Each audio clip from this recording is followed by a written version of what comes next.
What is up, guys? Welcome to a very fun and special video. This is going to be my recap, retelling, recounting of events of last weekend's Terror Traders Gathering of the Ghouls, which is a horror convention, horror party, just absolute horror bash over a 2-day weekend. And these guys were gracious enough to not only invite me out, but also fly me out, set me up with a hotel just for me to hang out, experience the party, and hang out with them and deliver a panel on Sunday, of which I have 98% of that panel to be able to show you today at the end of this video, so stick around for that. And for those that don't know, Terror Trader is actually a horror store in Arizona. I wish I would have got a chance to check it out, but they dismantled pretty much the entire store to put all of their memorabilia and all of their projects and photo op areas and all their little creepy creations for this actual convention. So one day I'll have to make it back out to Arizona and surprise them, just walk into the store like a regular old customer. But the guys, Justin and Jason, who also are the ones that run the Terror Trader YouTube channel, which I'll put a link to that down below if you guys want to check that out. Basically, I came across a video, I think it was like 8 or 9 months ago. Somebody had commented on a video and they said, hey, the guys at Terror Trader are talking about you, basically. And I always get nervous when somebody sends me a comment like that. I'm like, what does that mean? Oh, what does that mean? And so I went to go check out the video, and they were basically reacting to my top 50 horror films video from like 3-4 years ago. And I had a lot of fun just listening to them kind of look at my picks and tear apart a couple of them and commend a few of them. And so I messaged back and forth with them a bit and got to know them. And then I ended up going on their channel and reacting to their top 50 horror films. It's like a revenge kind of thing.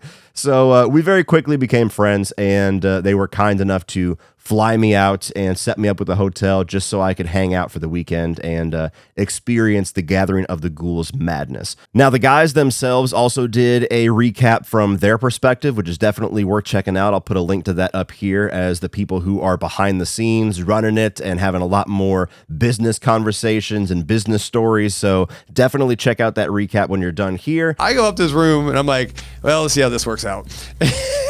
And I knock on his door. I beat on his door. Nothing. Beat on it again. All of a sudden, I see him open up, and it's Joe Bob half dressed, dude, hair sticking up. He's like, "What the fuck?" Yeah, it's fucking. I'm pretty much seeing a naked Joe Bob. Yeah. I pretty much just walked the floor and tried to meet a few people, met plenty of people actually who watch my channel, met a few other YouTubers who are from the Arizona area. So just kind of want to go through my entire weekend. So Friday morning, I fly out. It was unfortunately where I live in Savannah has the smallest airport known to man. So it's basically just a connection airport. So no matter where I go in the continental US, I'm pretty much at least going to have 2 flights. So I have one flight that flew me out to Tennessee. I had to wait there for about 3 hours, and then I eventually flew out to Arizona. I ended up getting there, I think around 4:30, somewhere in there. And they kept telling me this was going to happen, and I was not quite believing them. So, like in the movies, like romantic comedies, especially, where you get people that come out of the airport and then they're going down the escalator and there's like a limo driver standing there with their name. That happened to me. So that was pretty wild. They have a Phoenix black car service that they use for a lot of the celebs and the talent, and they were awesome enough to throw me on that list. And so, yeah, I come down the escalator with my bags, and there's a guy standing there with a sign that says Cody Leach and throws my bags in the back of his car, and we're riding off to this convention center and the hotel, which are basically attached. And so we're talking, and I'm like, so what else you got going on today? And he's like, oh, I got 2 more stops right after you. I got to pick up Felissa Rose and Dave Sheridan. And I'm like, oh, okay, yeah, I know them. So it was just kind of crazy being like one of the celebs, one of the pack. So very wild. I get to the hotel, I check in, I hang out for a little bit, and very quickly, Jason and Justin start to pour into the hotel lobby, which is kind of like the central hub for all of the after party and stuff like that. So then I finally get to meet these guys face to face, which was awesome. And we hang out downstairs for a little bit. But before I even get downstairs, the thing that let me know this is going to be a crazy weekend. So I come out of my hotel room because Justin texts me and says, hey, we're downstairs. And I go to the lobby, and there's this guy standing there with a white shirt and a hat. And, I don't pay him any mind. And so the elevator opens up. We both get into it. I go to press the button for the lobby, and I turn to him and I say, you going to the lobby too? Tom Matthews? And so just Tom Matthews hanging out in the elevator, and he goes, oh, yeah. And so I told him very briefly about my buddy Charles Willis Greedia, who's a massive fan of Part 6, and told him that I'm friends with Vincent DeSanti, who made the Never Hike Alone films, that, of course, he starred in. So very quickly, he was like, oh, cool. So we got to know each other really quick, walked out of the elevator, and, shook hands. Was like, I'll see you later. And so that was pretty wild, meeting Tom Matthews just casually in an elevator. And I got a lot more stories with Tom, too. He was definitely a very cool guy. So, yeah, met Jason and Justin from the Terror Trader, and we just kind of hung out downstairs for a bit. Justin was down there with his girlfriend and a number of other people that actually work for Terror Trader, and just kind of, I think a lot of people just really hang out and love their store. So they were, a lot of the volunteers, from what I gathered, were just people who were like serial Terror Trader customers, which is pretty awesome. Jason, unfortunately, I didn't get to hang out with too much the first night. Him and his wife, Gina, which God bless her, by the way. Gina is the lifeblood, the heartbeat that kept this convention going. She had an iron fist on everything going on operational, and I would not want to mess with that woman. She was the one that I'd contacted back and forth with about my my hotel and my flight and everything. So thank you, Gina. I wish I could have got to know you a little bit better, but these two were very busy. So got to meet Jason very briefly, and then he got a headache that we made fun of him for the next 2 days. And so he was down for the count until the next day. But got to hang out with Justin and company, and got to hang out and eat dinner. And we pretty much every single night ate dinner in this little hotel lobby, which was pretty decent. A running gag that whenever I was meeting these guys was that I was kind of bragging about my cooking skills. And I'm like, man, yeah, it's pretty good, but everything that I cook at home is so fucking good that everywhere I go, it just feels like it's just okay. Like everything's slightly disappointing. And so one day I'm gonna have to cook for these guys just so they don't know that I'm absolutely full of shit. But true story, me and my wife are just very hard to please when it comes to food, because I got that shit on lockdown at home. But yeah, was eating some street tacos and some nachos and getting to know everybody and talking about movies and talking about the convention and plans for the weekend and everything. So it was a very long day, as travel day always is, but a very fun night, especially to kind of cap everything off with. Got to yet again see Felissa Rose, who I met earlier this year at Mad Monster in Concord, North Carolina. It was like in April or March. And if you guys remember from the video that I did detailing my time at Mad Monster, I told you how incredible it was to meet Felissa Rose. Like, her and Henry Winkler, by a landslide, are the two most awesome experiences that I have had meeting a celebrity that I have a lot of admiration for. And so she was just absolutely wonderful, charmed the hell out of me, made me feel like she was just as excited to see me as I was to see her. And so I was very hopeful and curious that despite the fact that she goes to a ton of cons, and what reason would she have to remember me, I was very surprised and charmed to find out when she arrived into the lobby that she did remember me. So I commented on Instagram earlier that day where she said she was on the flight, and I was like, I'm all right, I'm on the flight too. Hopefully I'll see you later. And so she gave me a big hug. It was great to see her.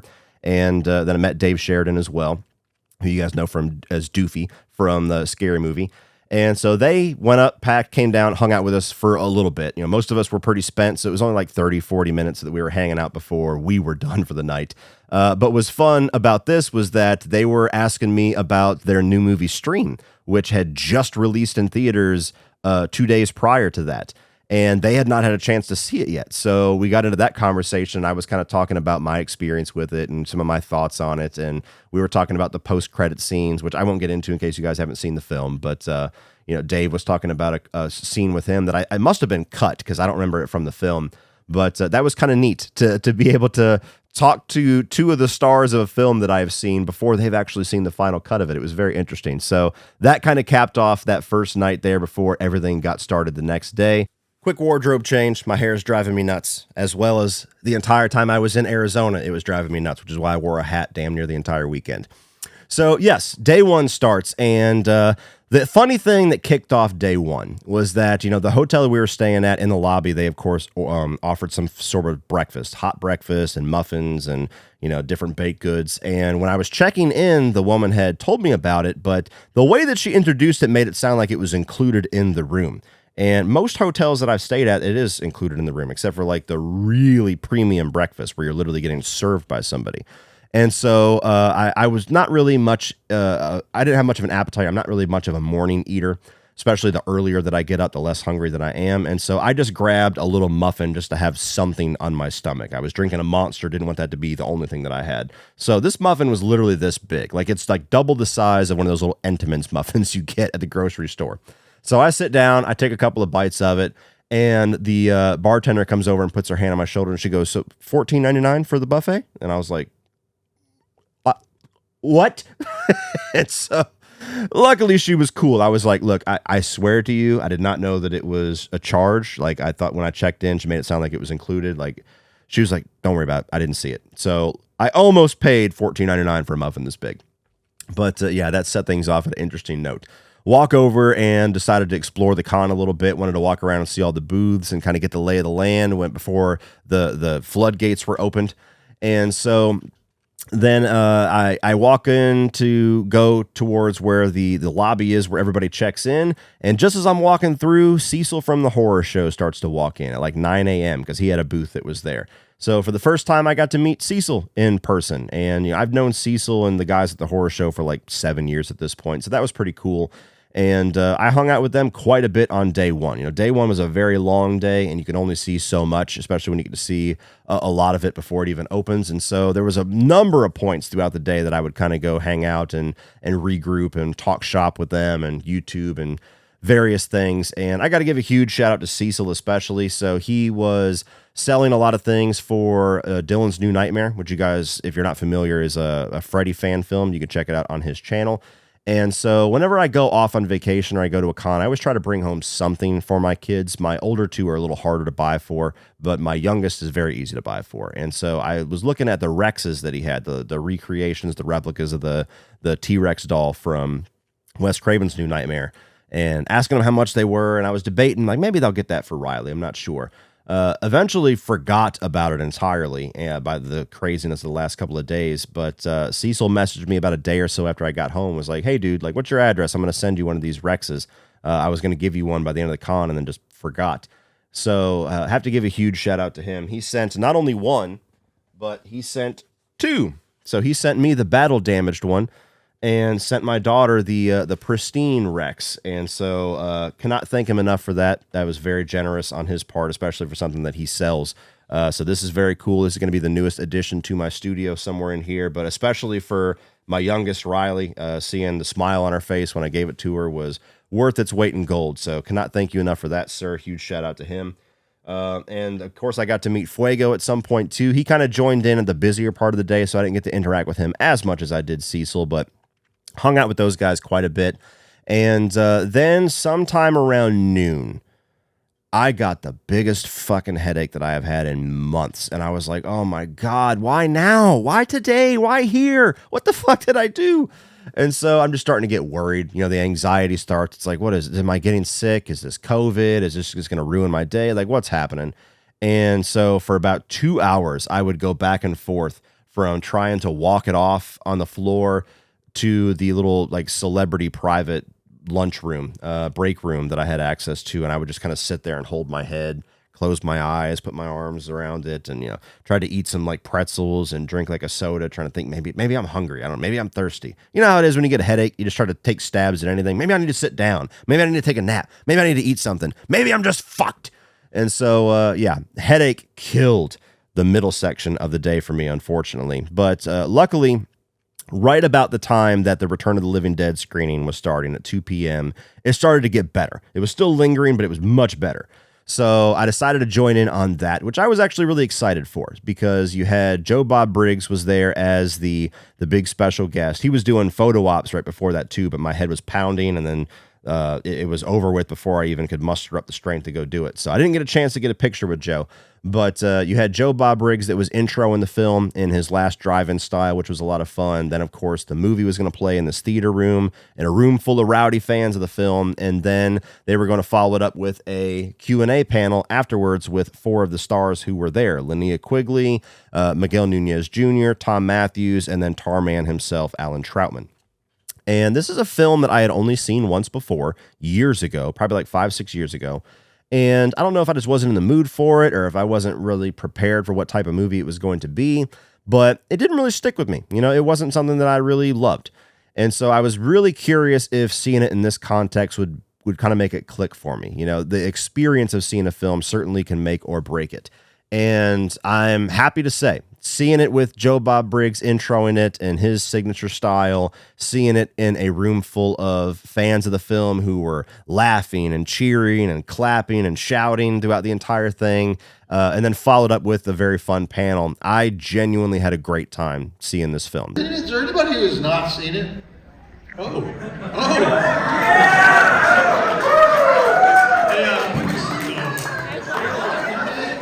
There's about 15 people who have not seen it. Fuck you. We're going to do a couple of spoilers anyway. I immediately bought the Blu-ray, the 4K Blu-ray, whenever I got home. I'm looking forward to checking it out again. That will likely be a review series at some point in the near future. I've never seen the second one. I've heard nothing but bad things about it, so I'm curious exactly what the deal is with it, but I really like the third one as well. So those are 3 movies that you'll likely see reviews for me at some point, probably before year's end. But yeah, seeing the movie was great, and then the panel was a lot of fun. You know, I got to hear a lot of really fun stories. Miguel Nunez is basically like a stand-up comedian, because every single time there was a lull or an opening, he would throw in a bit or a joke to make everybody laugh. So he was kind of the life of the party there. To me, I don't think they could have cast this any better. I'm talking top to bottom. I thought this was, everybody played the perfect parts, and it was an amazing thing. So, how was the casting process? We'll start with Linnea. Was it with you? It was hard, the casting process, because they had somebody that was going to be playing the part, and in the interim, she got pregnant, and I think it stalled, didn't it, or something? It wasn't mine. Hearing a lot of really cool stories from Tom Matthews about how he got cast and how it was like almost a year later before they even shot the film, before he didn't even realize that he had got the part. Alan Troutman, really interesting, especially because he's more of like a theater actor, and him trying to give like descriptions and context to how he approached this very wacky role in a very silly movie with like a theater mind of like how I'm going to present a body that is deteriorated and how my hips would be, and how he came up with all the signature movements of Tarman. And then, of course, Linnea Quigley. You knew somebody in the room was going to ask her about her famous nude dance on the gravestone. And so it was fun. You could tell she's a good sport, and she's just owns it. And so hearing a lot of the details about that. My favorite of which was Miguel Nunez saying that her commitment to that for almost the entirety of that film is what gave him kind of the courage or the inspiration to do his naked scene in Juana Man. So that was a lot of fun too, because I've always really enjoyed that movie for as silly as it is. So that was a really good time. Like the whole event of seeing Return of the Living Dead was kind of the highlight on Saturday for me. And, welcomed me to a movie that initially didn't really work for me. And now I had a great time with it. Can't wait to see it again. So that was awesome. And then my buddy Seth, I linked up with him right afterwards. So Seth from According to Seth, who you could find on TikTok. I think he's starting to do some YouTube. But I had met him last year at Fantastic Fest, and I linked up with him again, me and Sean, at the Overlook Film Festival earlier this year. And I'm sure I'm going to be seeing, or I know I'm going to be seeing him again here in a couple of weeks at Fantastic Fest. So got to hang out with him, walked around with him and his friends, and I got to experience the con a little bit more from the guest side, the guest point of view whenever I was with them. So like they have the photo ops in the one room, which were just awesome. The detail in them. You had a Five Nights at Freddy's one. You had Silent Hill on another side. You had one that was Valak, the nun, at like a confessional booth. That was really neat. So we walked through all of that. And then we walked through right next door in the next room was a full-on haunted house that was put on by this local company in Arizona. That was pretty cool. It was kind of like this haunted carnival theme. And the funniest part about this was like we're walking through, and of course, they're trying to scare you, and they're saying different things, and they're acting like they're haunted demonic clowns and carnival workers. And so we get to this room, and this woman opens up the curtain, and we're walking through, and she's, sneering at everybody, and she gets to me, and she goes, "Oh, you're gorgeous." And I was like, "Thank you." And so it was this weird, like, ego stroke for me. And then immediately after, I was like, "Thank you." And she goes, "I just want to eat you alive." And I'm like, oh, maybe that's what she meant. Anyway, it was just something funny to me where thank you, demon clown. I'm glad you found me attractive. So we're walking through, Very cool little haunted house area. So that was really neat too. And then just kind of walked the floor a little bit more. Then eventually I linked back up with the horror show guys and got to meet Davey Deathray. So those of you guys that follow him, I was on his show just a couple of nights ago. I was sick as a damn dog because unfortunately when I got back from Arizona, I had like the flu or maybe it was COVID. I don't know.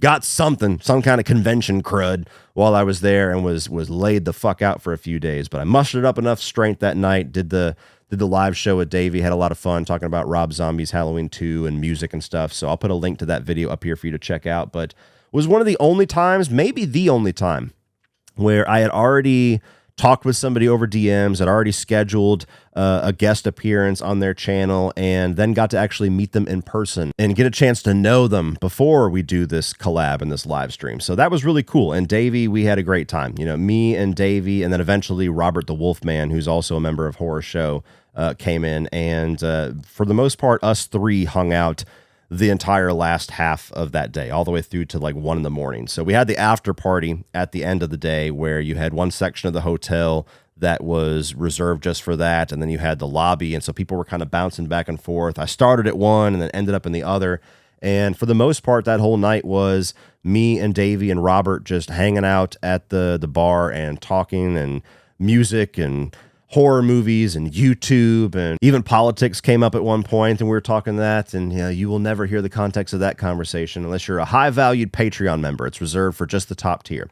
Just kidding. Not even them. But yeah, we talked about pretty much everything under the sun, and it was just a great night. A lot of fun, like I said, all the way to like 1 a.m. So a very late night, but it was a blast getting to know those guys. And one of the craziest things that doesn't necessarily have to do with the con, but it was kind of part of my experience because of the timing of it. I get this random email while we're there at the bar hanging out, and my first instinct was, this is probably fake as fuck, but it's not. And so nonetheless, I got this email that basically said, hey, this is Blasco, the bassist for Rob Zombie. Big fan of your channel. We've got a tour going on right now. Here's a list of the dates. If there's any of them that you can make it out to with some friends or some family, I'll give you some all-access passes. I'd love to meet you. And I was like, yeah, okay, Blasco from Rob Zombie, who's punking me right now.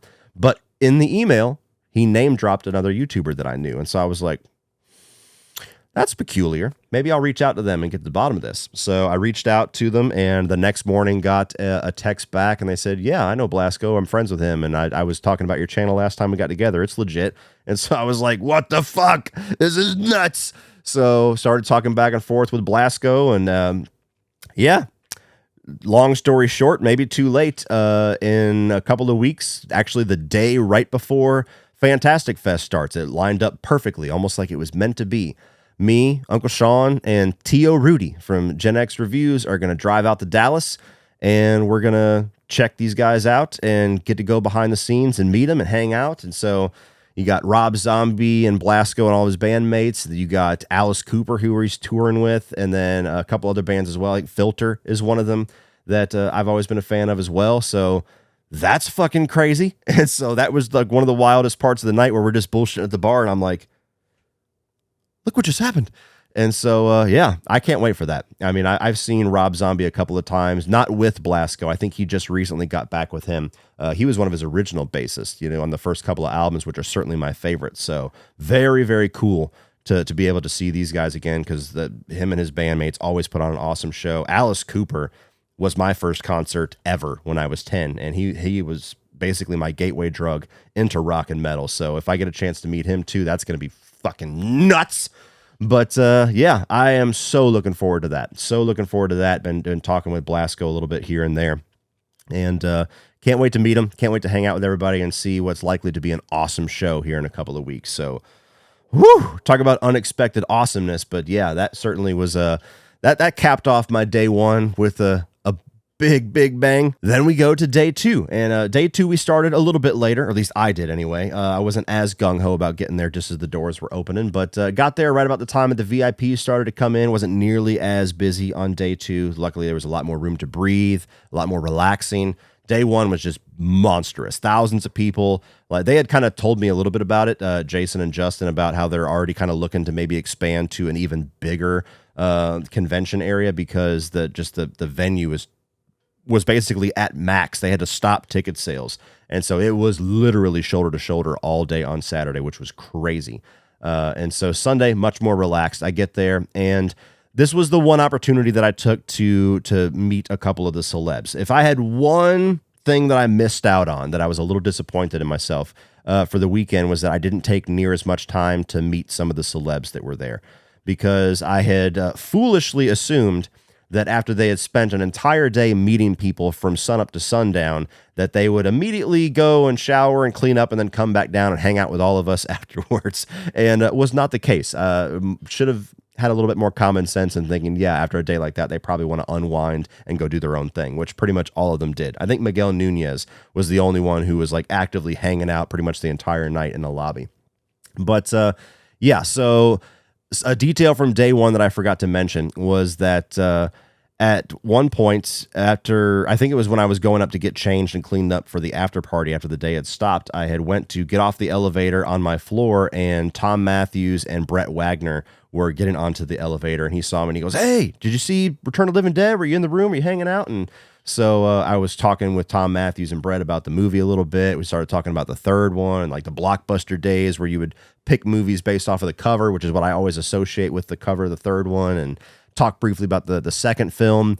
And so that was something that was really cool for me, that Tom Matthews cared enough to stop and chat with me and check in with me a couple of times during the convention and ask about how I was doing and how much fun I was having and stuff. So that was very cool.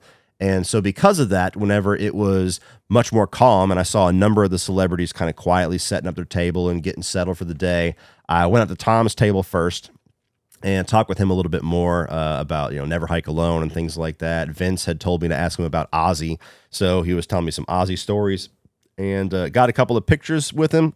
And then he signed this picture for me and said, "Jason belongs in hell." So I'm going to stick this in the back somewhere.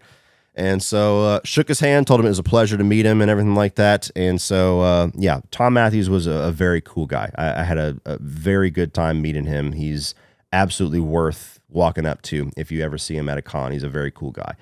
Then I pivoted over and I walked over to Miguel Nunez's table, because those of you guys that haven't seen some of my other videos talking about MegaCon and everything, something that I do every single time I go to a convention is I try to bring back something for my dad, because he doesn't really get to go to these things very often, or never, because he's one of those old school guys that, I got to work, can't take no time off. And so I always try to bring him something. It's one of my favorite parts every time I do one of these is, a couple of days later, going to hang out with my dad and giving him something.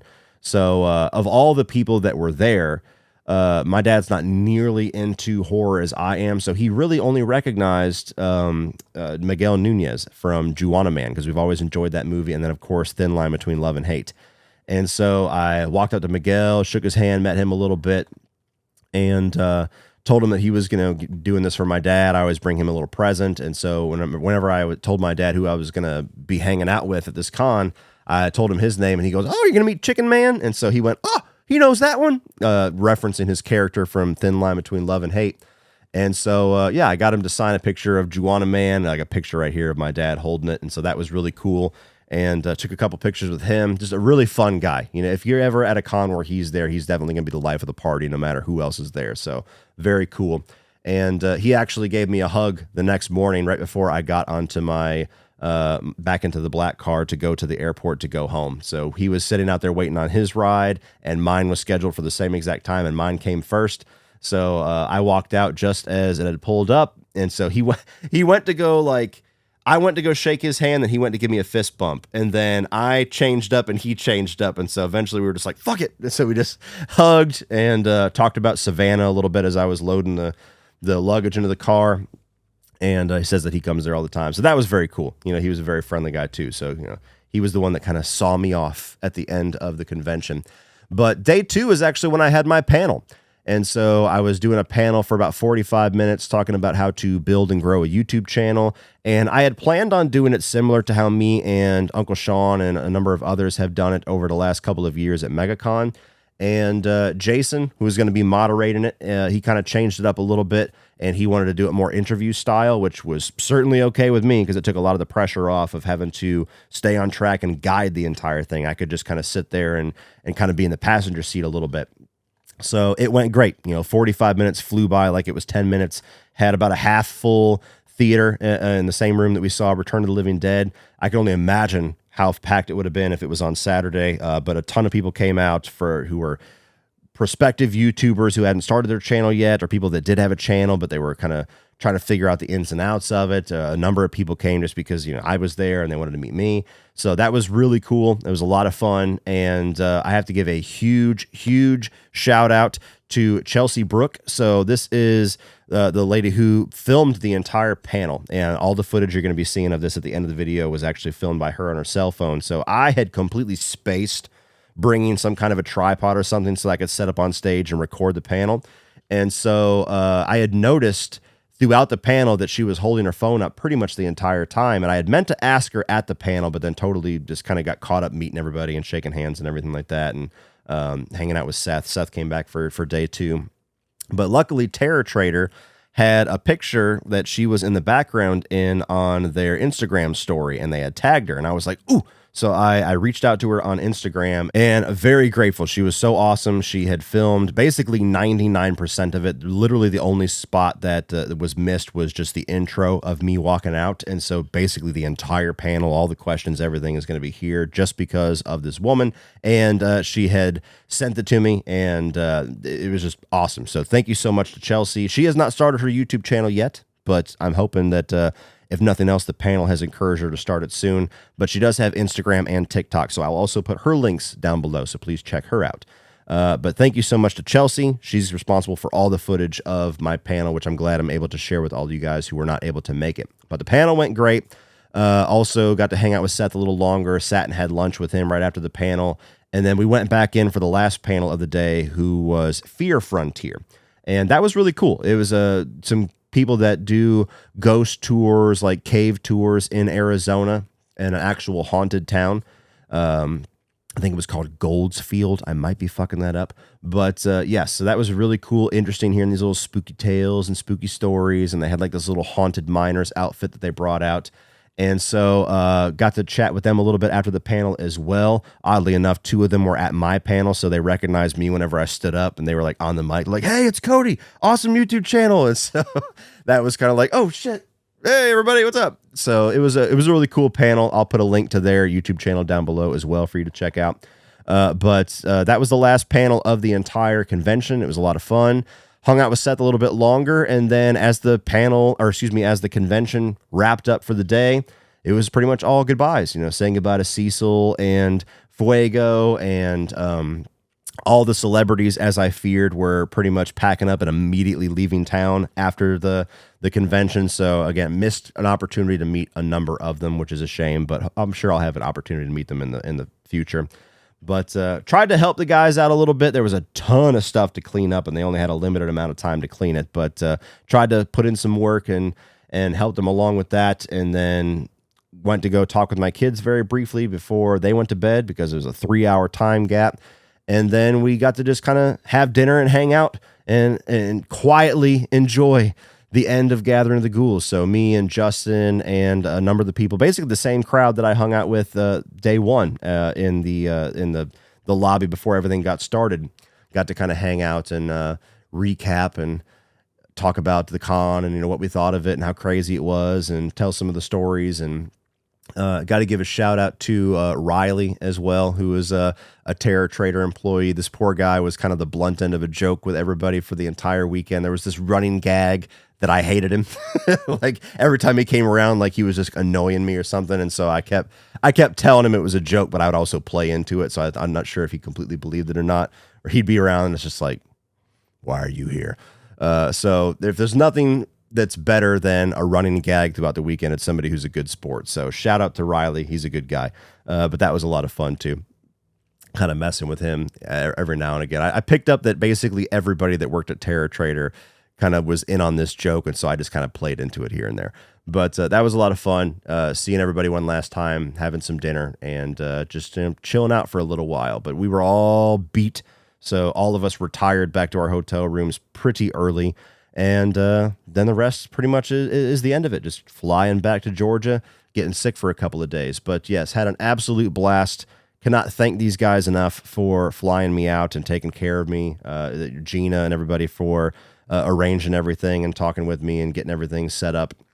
It was a lot of fun. I encourage everybody who's in the Arizona area to visit Terror Trader and check out their store. Tell them that I sent you. And, of course, if you're in the Arizona area, or even if you're not in the Arizona area, get your ass on a plane next year when Gathering of the Ghouls Part 3 kicks off. It's probably going to be in a different location, a bigger location, but I can only imagine how much more ambitious and wild and crazy it's going to be next year. Hopefully I will be able to come back, and I look forward to it. So yes, it was an awesome weekend. Glad to call these guys friends. It's something I'll never forget. So without further ado, guys, let's get into the panel from day 2. How to grow and how to start a YouTube channel. Take it away, past Cody. Movies on YouTube, and I was like, this is cool. I didn't know people could do this.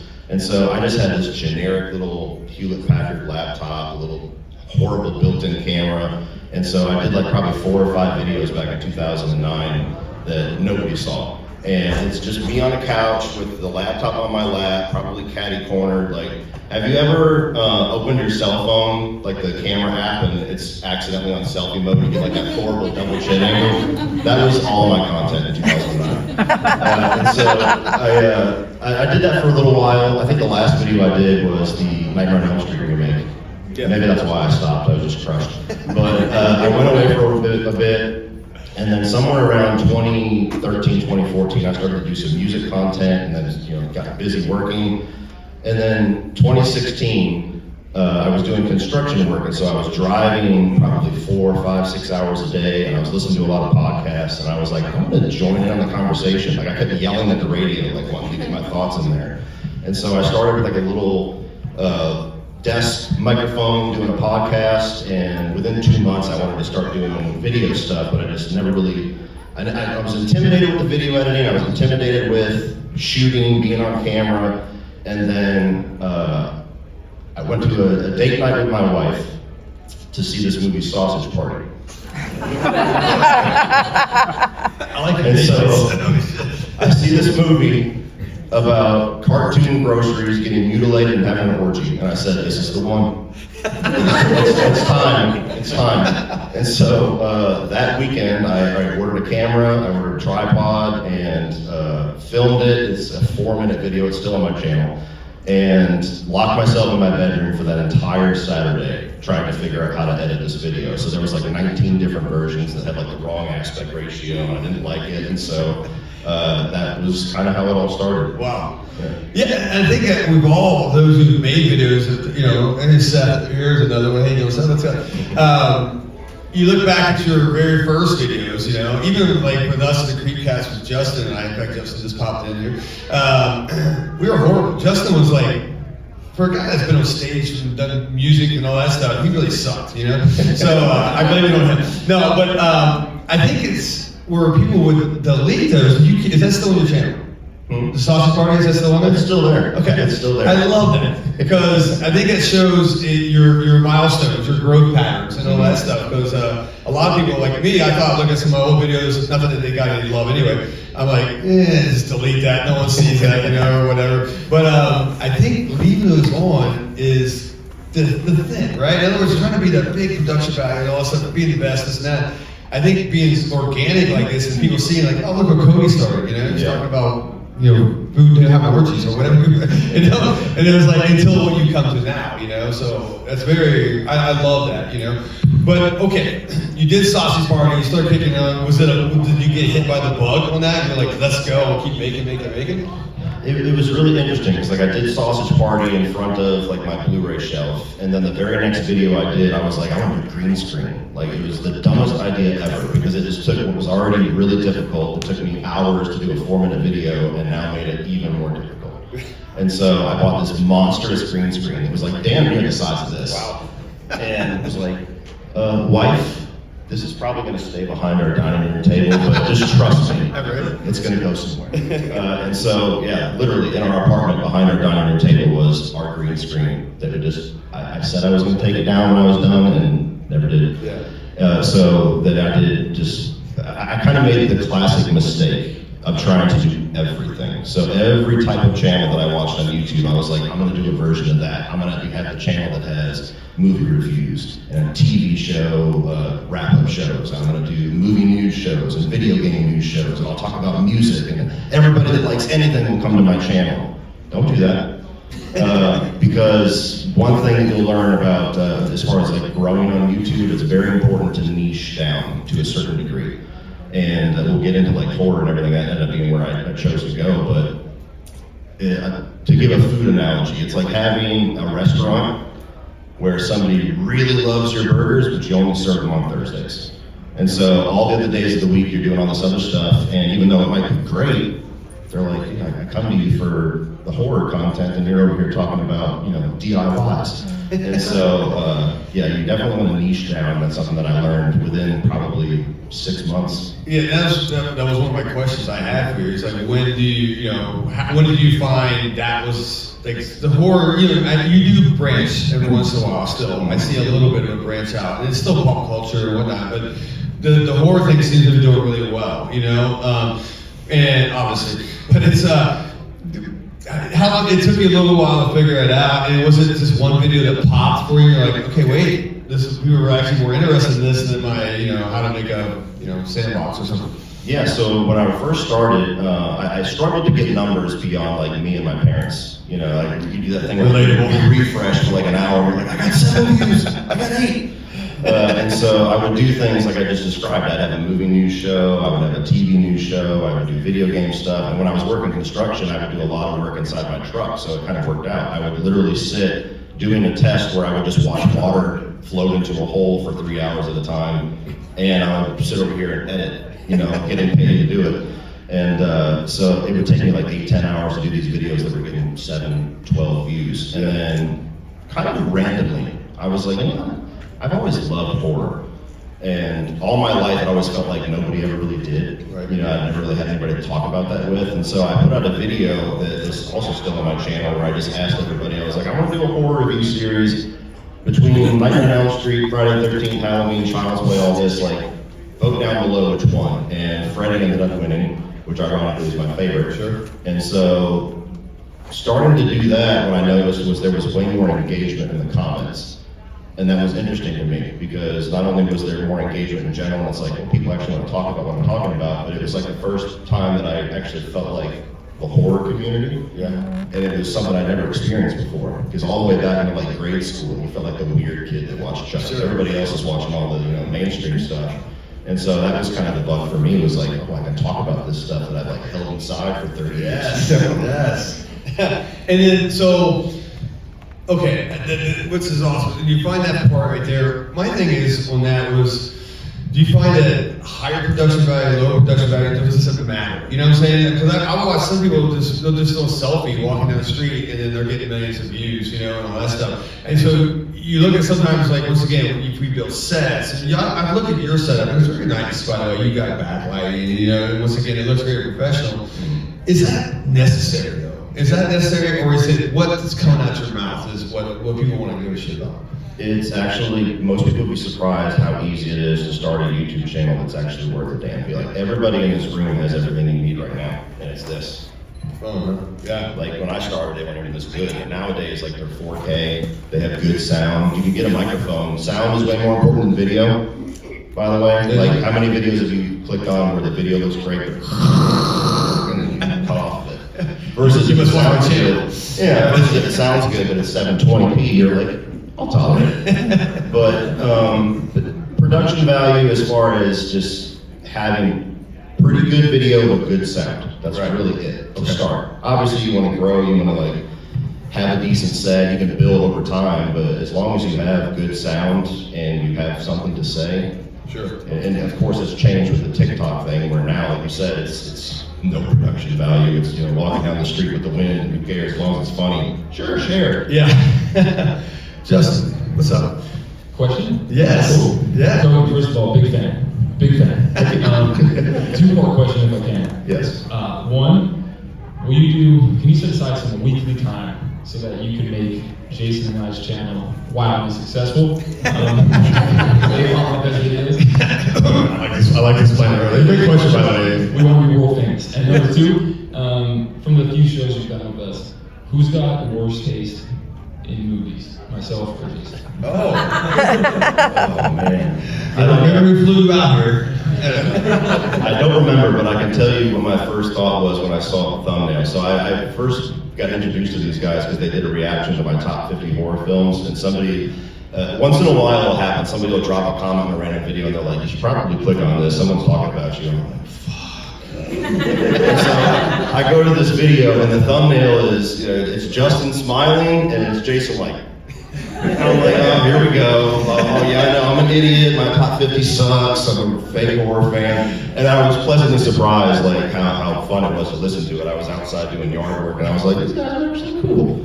So, the rest is history, kind of. But I don't remember who specifically. I guess whoever thought that when I said Nightmare on Elm Street 3 was my favorite, and they mistakenly wrote down 2. And I was like, that was wrong.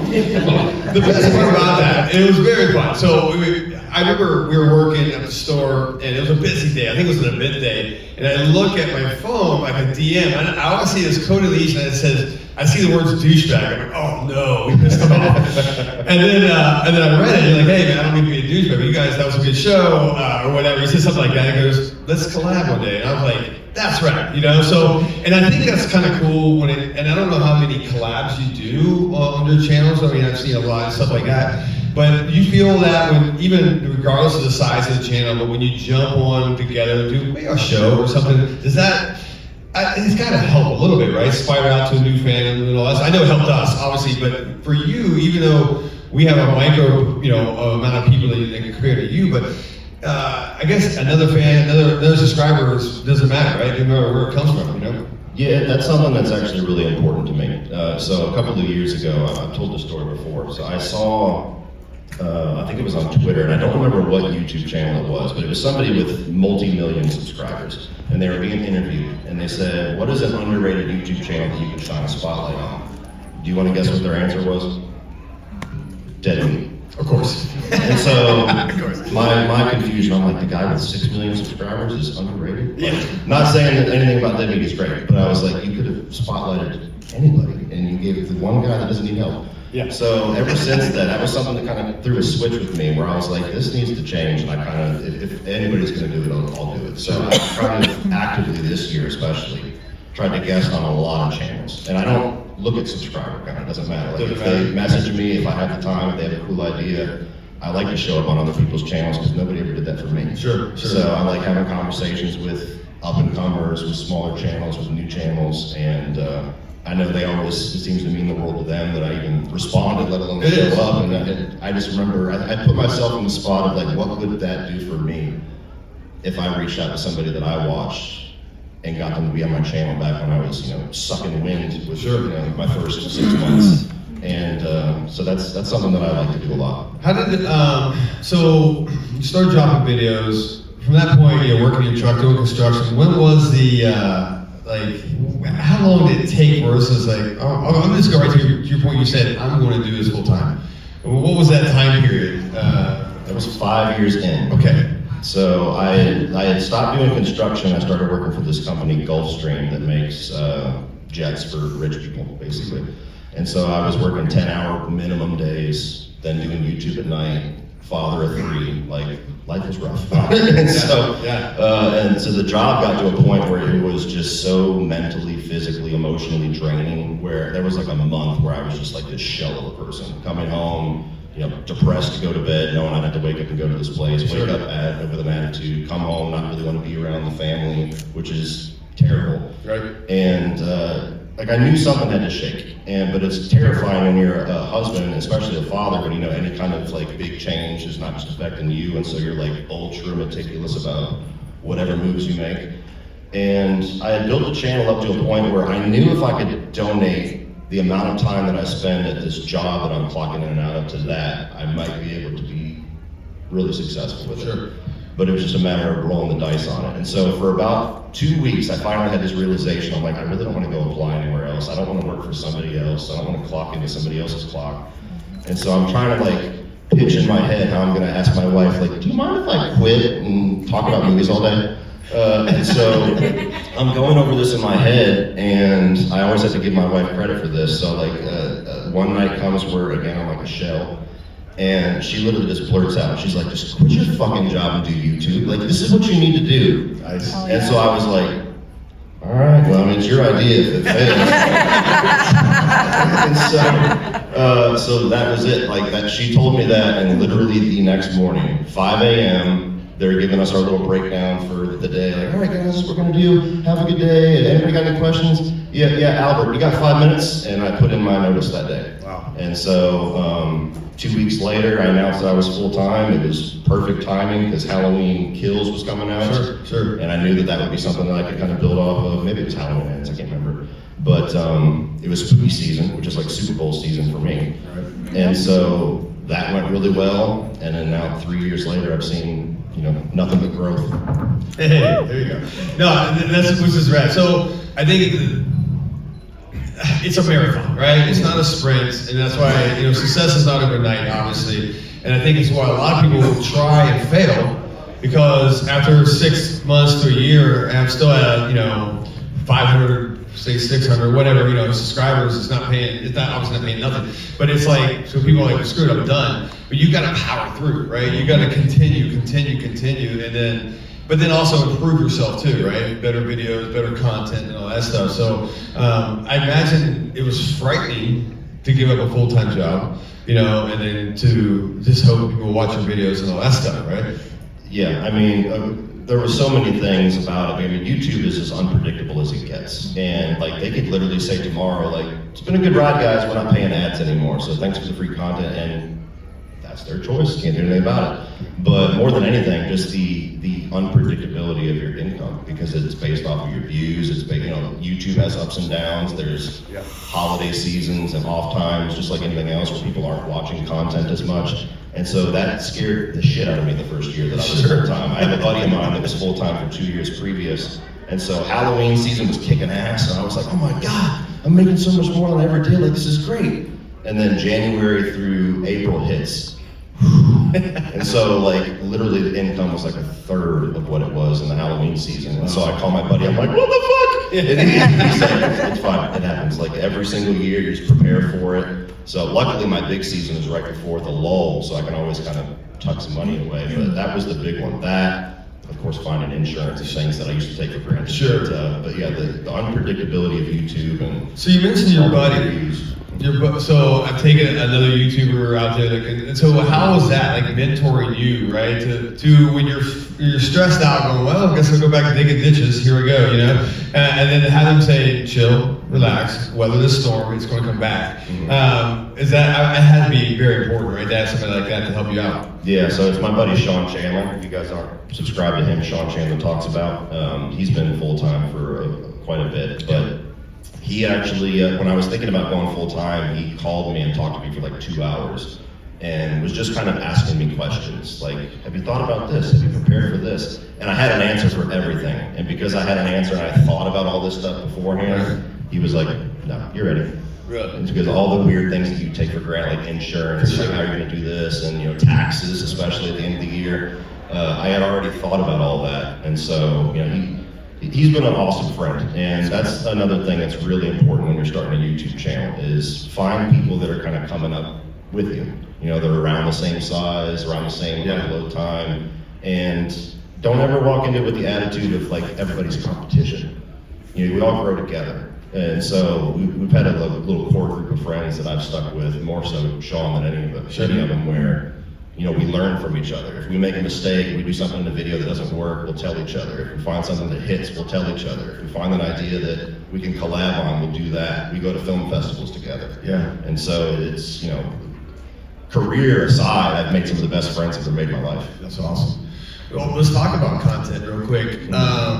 You look at your channel, and then you hit the most popular list off your videos, and pretty much, I would say your top 5. I can't think off the top of my head. I could go to my phone somewhere, but I think it's lists, if I'm not correct, right? Or I'm not mistaken, right? I mean, I think it's top this, right? Yeah, rankings do really well for me, and so my my most popular videos, number 1 right now is ranking horror icons tier list, where I took all the different horror icons and I did a tier list off of like which ones that I always liked. Sure. Pissed a lot of Friday the 13th fans off. So I think about 200,000 of those is people just like giving me these comments. But yeah, the top 50 horror movies of all time. I did a video, which is almost 8 hours long. My complete Blu-ray collection. I have like 2,000 of them. So I literally went one by one and said, I have this one, and this is what the movie's about. I kind of like it.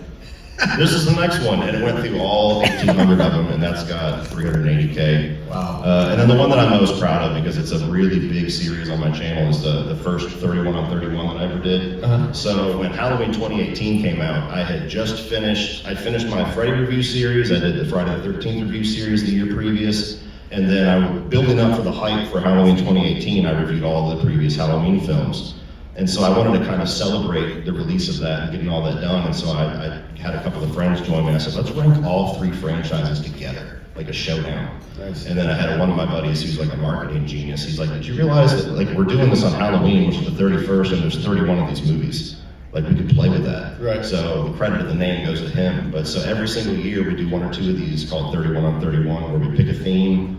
We pick a bunch of franchise films to kind of face off against each other, and the OG one is my top 5. Nice. This is great. And so that's one thing I like to look at other people's channels, not to copy them or anything like that, but this is I'm like, okay, well, lists work or this works, or say with like Grim Life, they're the movie locations. I look at what they're doing, I'm like, too hard. But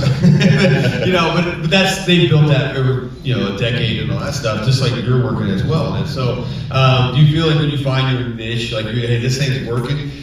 How often do you go to that well, or are you afraid to go to that well too much, and it's just going to dilute everything else? Oh yeah, all of that. So like when I started my channel, I was just trying to find anything that worked. And the first thing that worked was trailer reactions, which to this day I still don't understand. I've never had the desire to watch somebody watch a trailer, but they're popular.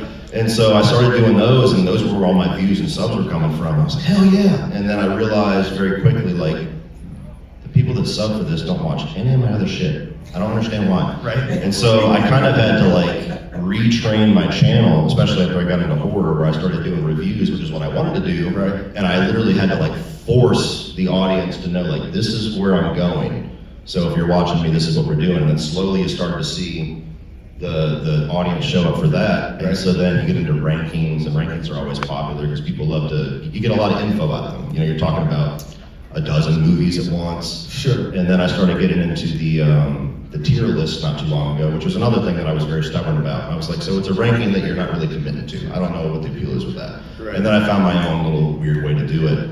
And so it's a balance of knowing what everybody likes to watch and committing to that to a certain degree, but not too much. Right. And then always finding new ways to do it.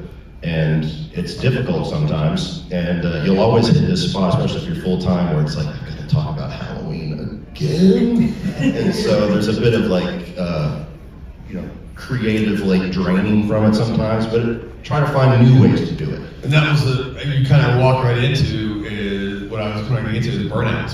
Okay. Which regardless of if you're an artist, personality or something like that, I think everybody falls into that where you kind of feel that ruts, like either I'm just doing the same thing over again, or I don't have the creativity, or you're movie based mainly, and sometimes you have a bad season of movies. I don't know, once again 2024, 2023, so it all depends how things roll. It's like your content is good or bad, but when you do reviews and stuff, I mean, you don't hold back, right? So you can give bad reviews, good reviews. I've seen you crush people before, which I like. But have you ever got that point where like, man, I'm starting to burn out. I need to do something to steer me back on track?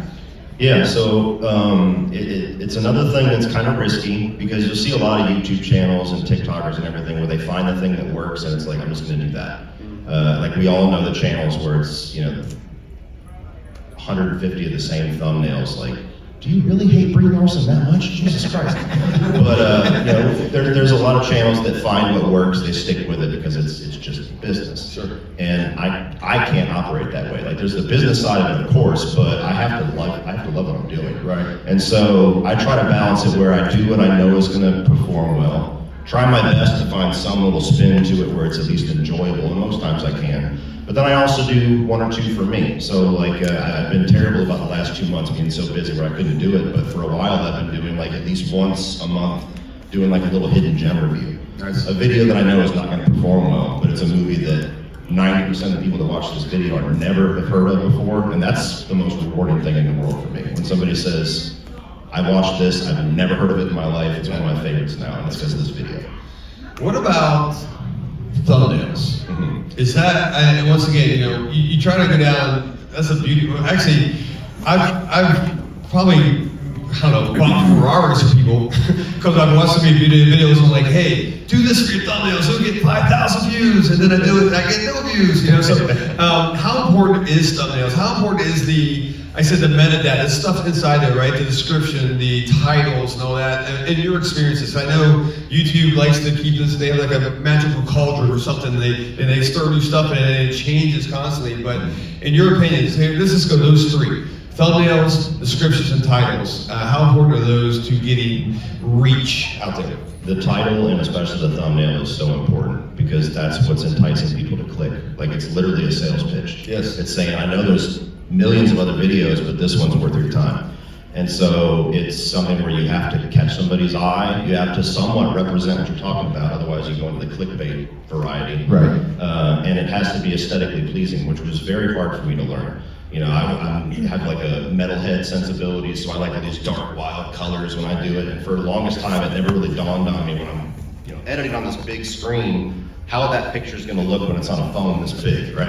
And it's absolutely a difference. And so that's something I had to learn, like color contrast. I had a lot of thumbnails in the past where I'm like, fuck, I can't even read that. And so it's, you know, I've gotten to a point where it's to a science, and what I do for mine is that I try to, first of all, don't have it be too busy, which is an easy mistake to make, right? Especially if you love a movie or a franchise, you're like, I want this graphic, I want this in there, I want this scene.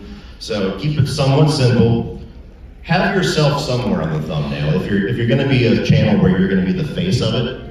Yeah. And so something I started doing too is that I try to put some kind of like a enticing group of text. So like for example, when Deadpool and Wolverine came out last month, it's me, it's Deadpool and Wolverine, it's the title of the movie, and then in big bold text I put Marvel gets DP'd. And so something that either makes somebody laugh, or sometimes I'll draw people in thinking they're probably gonna be pissed off, like I know it's a fanboy thing, I'll put something that's like hinting that maybe I'm not gonna say something that you're gonna like, but right. I probably will if you actually click on the video. Yeah. And so it's absolutely important to get somebody to look at your thumbnail and say, I want to click on that video, because that's how they find you. Sure.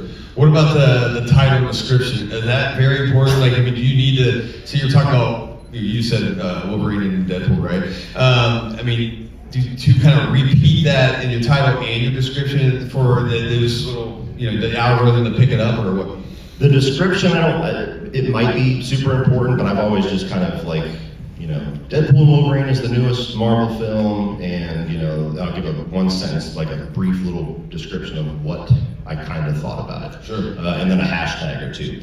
But the title especially is something where you also want to keep it simple, and you want it to be direct about what the video's point is. Like I see a lot of channels where they try to put like a bunch of weird terminology in there, and it just confuses people, and it confuses the algorithm more than anything else, because if it's a movie review, it needs to be the title of the movie, maybe I always put the year of the movie, and then the movie review. You could throw something else in there, like if it's a thesis video, you could put like, you know, a 3-word description of your thesis, but you want to keep that direct. Gotcha. Yeah, that's good to know, because once again, I mean, you'll find myself writing a description this long with all this, you know, hyperlinks and all that, and I'm like, am I wasting my time? Probably am, you know what I'm saying? And I should be worried more about my content than anything else on that.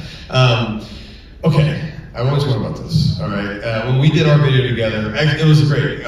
Actually, when I did, we ranked your thing, man, your fans are awesome. I never got called an asshole so many times in my life, right? So we get the haters out there, right? Everybody's got, of course, we all got opinions and all that stuff, but we all like to let Cody know our opinions, you know? How do you deal with that? How do you deal with the hate and all that stuff? Do you ignore it? Because I've been, you know, once again, people are like, ignore it, don't worry about it, don't feed into the haters. Or people also said, no, engage, and that builds engagement in the comments section, which supposedly feeds the algorithms and all that stuff. In your experience is what works best? All I can tell you is that you know your mental health better than I do, so it depends on everybody, you know, as an individual. Some people, I would say, don't even look at the comment section because people can be ruthless. I've got a pretty thick skin for most things. Obviously, we all have our little triggers, like if you're talking about my kids or something like that, which unfortunately has happened. Sure. But for me, I try my best to ignore most of it. You know, ignore it, block, hide the user, whatever. It's pretty easy for me to just like visualize some moron in his basement. You know what I mean? And just be like, oh, that's the guy that's, you know, talking shit, so whatever. Right. But once in a while, I have my breaks. You know, I'm somebody that it's hard for me to take things sitting down. And so once in a while, if it's, you know, depending on my mood, or if they just say the wrong thing, or whatever, I'm like, okay, I choose violence today. And so it's, you know, it's a bit of a balancing act. But you know, I don't do it on purpose to like get engagement. That is a true thing though. Like if you get somebody that's going to argue with you for 40 comments, 40 times they clicked on your video. So that is true. But yeah, it's I don't know, it's tricky. You know, when you get the more popular you get, it seems like there's people that hate you just for succeeding. And that's what it all boils down to. What about positive comments? Are you trying to jump in there? I mean, eventually, if you get too many, I know you're too busy making other videos and all that stuff, but you do try to get in there and answer as much as possible? Yeah, I try to look through, especially when the video just uploaded for a few hours, I'll kind of go in, I'll heart some comments, and I'll respond to a few if there's an enticing question or if they say something. But yeah, after a while, you have to kind of move on. And but I probably check my comment section probably 4 or 5 times a day, and just kind of scroll it for a minute and try to engage here and there. I try to balance engaging more so with the positive ones and ignoring the negative ones, but you know, we all have our off days. No, I do. And guys, like I said, those other with YouTube channels, you got questions, just raise your hand, just yell it out at me, right, or whatever. I don't know. Well, yes. As far as editing goes, like what, you know, do you use a specific software? Is it better on the computer versus your phone? Like how does that? I would probably rather die than edit it on my phone. I can't imagine that. I use Adobe Premiere. Okay. That's what I've always used. It is cumbersome. It has like way more than I would ever use, and most of it I have no idea how to use. But once you kind of figure it out, to me, it's the most user-friendly. But I've known, you know, going back to what everybody has a phone, there's very simple programs out there that is more than enough to get a video made. So until you get to where you're going to be, you know, wild with it and want a bunch of different graphics and transitions, there's some really simple ones out there. But Adobe Premiere is what I use. What do you guys use? What do you got your channel? What do you? Yeah, I mean, we tried using Movavi for a little bit, but you know, I don't know. Like, I'm still starting out. So like, because I wanted to base my content around horror, you know, and I've been doing more TikTok than anything as of late. You know, it just seems easier and. But it's just, I think of everything and it's something, it does, like how you were saying, you know, it seems very intimidating with, you know, you think about this and then you think about that and, you know, it's trial and error. Sure. So and there's a lot of information out there. Like you can literally Google or go on YouTube and be like, how do I do this in Premiere Pro? And I guarantee you'll find 10,000 results. So that's kind of how I learned that whole Saturday. It was like, how do I cut a video? Find out one step. Okay, cool, click. Shit, now what? And then go to the next one. Right. And I'm glad you brought up shorts and TikTok, by the way, because that's a whole other thing. Like, if you're starting a channel, you also want to kind of decide what end of that you're going on. Do I want to have short form content, 60-second little blurbs, or do I want to go long form? I'm not a believer in doing both. I think I'm a rarity with that. A lot of people that I know have been trying to kind of go into both worlds. And the way that YouTube works, from my own interpretation, is to me you'd be confusing the algorithm to try to do both. Because people that like the 60-second version of you don't necessarily want the hour version of you, and vice versa. So you'll have part of your audience that doesn't show up for this, part of your audience that doesn't show up for this, and YouTube's just going to look at that and say, you know, 90% of the people used to click on these videos, and now 60% of them click on it. So you're starting to slip, and we're going to recommend you less. So until I'm proven wrong, I recommend everybody choose one.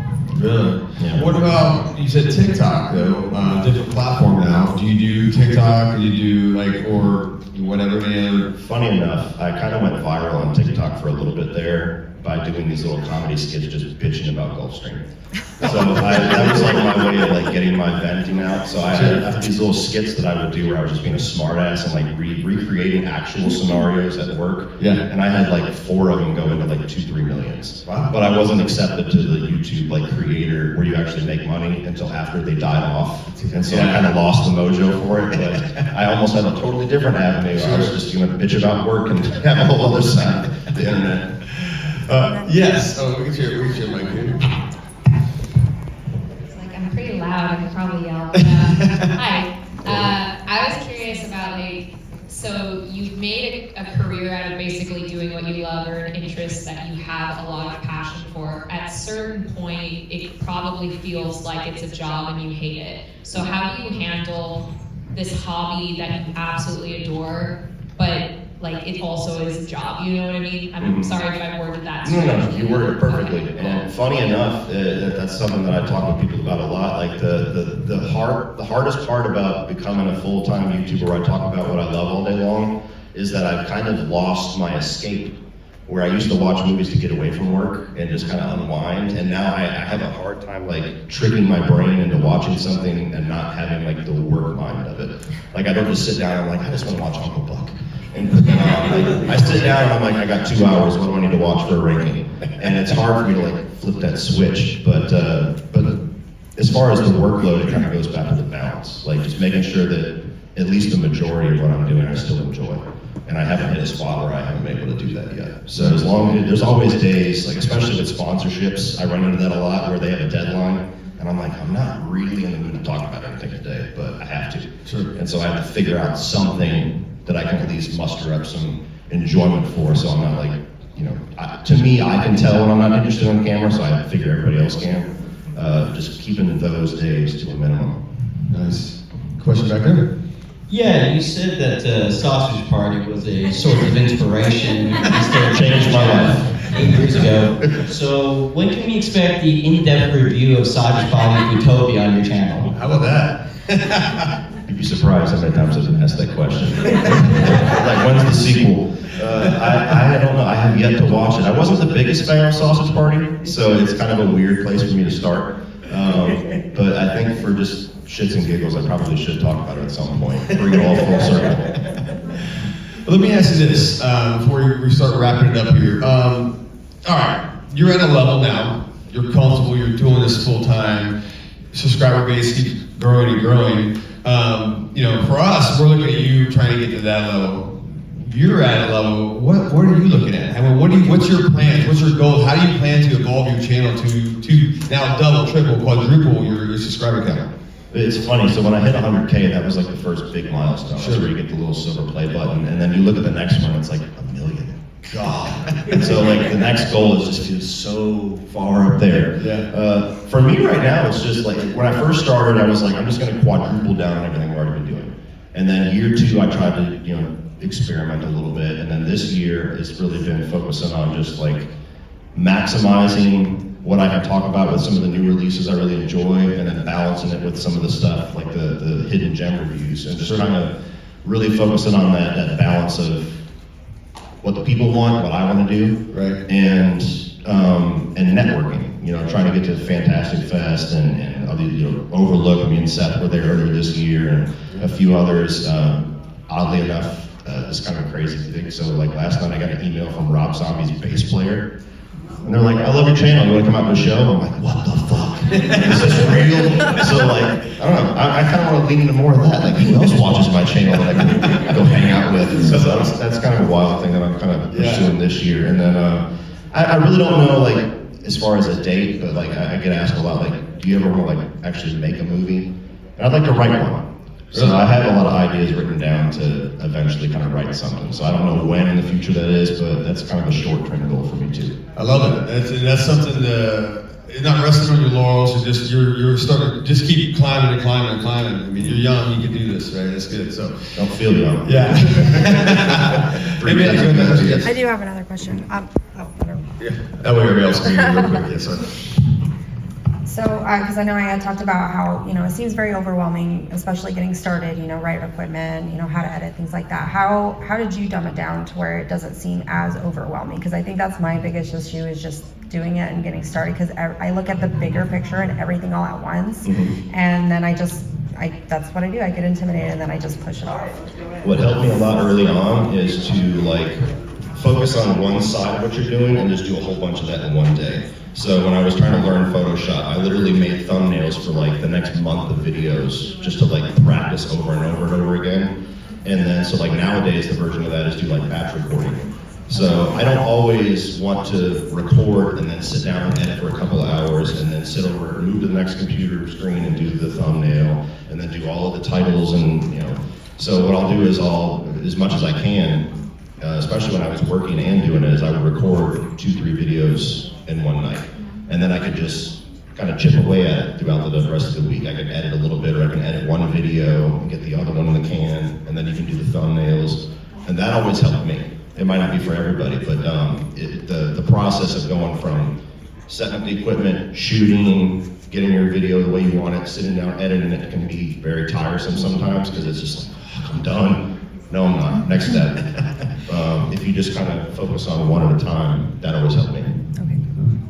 Well, real quick, so one behind you, I'll get you right next. Yes. Hi. Hello. So I wondered how you approach sponsorships. Do sponsorships come to you, and how do you do that as a horror channel? And then also, my second question is do you recommend getting signed to a talent agency, or are you signed to a talent agency? Is that a good idea? I'm not signed with anyone. I've gotten a lot of offers, but they all kind of seem like mustache, crazy salesmen to me. They're like, we can extrapolate you to 3 million subscribers. Just give us 40% of your income. And I'm like, please. So that might be a path at some point, but as of now, I'm still a one-man show. As far as sponsorships, most of them come to me, but I do reach out for a few of them. Early on, you pretty much have to pound the pavement unless you're just going to kind of wait.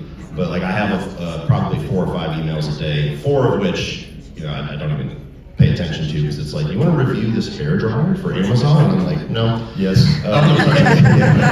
And so it's a balance of both. There's a couple different third-party companies that I've worked with too that's worth checking out, run by influencers and thought leaders. There's a couple of companies like that where they'll actually talk with you, they'll assign you somebody, you'll come up with a base level charge, and they'll pitch you to people, and then they'll come back and they get a little commission off of it, but you'll get a lot of deals from doing that as well.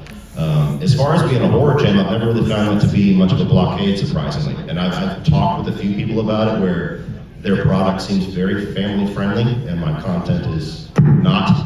And so I tell them sometimes, I'm like, can I promote this any way that I want to? And sometimes they have a script for you. I don't like taking the ones where you have to read off of a script because I feel like that sounds fake.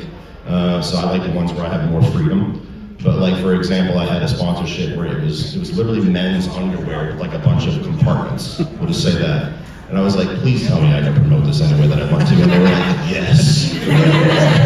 So I know that thumbnail looked like. I threw out a Terminator review for a game. So I was like, I've come back from the future with underwear from 2024. So I like to have fun with it because to me, I don't ever want to come across like I'm just, getting paid to promote shit that I don't even like, which I don't do. You'd be surprised how many I turn down. And so I always try to have fun with it as much as I can. Nice. We got one last one. We got to get out of here. So go ahead. So you said earlier that when you're making your content, you make multiple videos and then throw them out there. How often do you post these videos or put these videos up to pull that algorithm in for you? So it really depends. You want to find some kind of a frequency that works for you, where you're not going to feel burnt out, but you're also not going to overexpose. Because I ran into that the first year I went full time. My mentality was, if I do this full time, if I don't do at least a video a day, I'm a piece of shit. And so for months, it was 7 videos a week. And not only was that draining, but I also felt like it was too much. You don't want to watch the same show every day. And so I feel like it's kind of that. I had to put myself in the viewer's shoes. And so I started to kind of taper back. So nowadays, I try to at least get 3 videos a week. I usually average around 4, but it depends on, the topic. like Alien Romulus just came out. There's 4 videos easy I can get out of that one. But then you'll have an off week where, the latest Blake Lively movie's out. And I'm like, fuck, what do I talk about this week? And so it just depends. But I've never really found the algorithm to be super strict. I'm like, oh, it's been 2 days, done, you're out. And so it just find your balance and then try to push it a little bit. But 3-4 videos a week tops for me. Nice. Well, all right, Cody, thank you. You've thrown a lot of knowledge out here, man. I hope I can implement any of it. So, maybe give up 2 more subscribers. That's great. Hey, if you guys have not checked out his channel, definitely subscribe to it. It's one of the best horror channels out there, and it's the fastest growing, by the way, too. So get on the train now. And I want to say thank you for coming all the way out from Georgia out here and then to hang out with us weird Arizona people. You know what I'm saying? There's desert people out here. So I got off the plane, my phone, when it got the internet signal, it went from the 86 degrees it was in Savannah to 103, and I was like, what the fuck? Well, thank you, man. Appreciate you guys.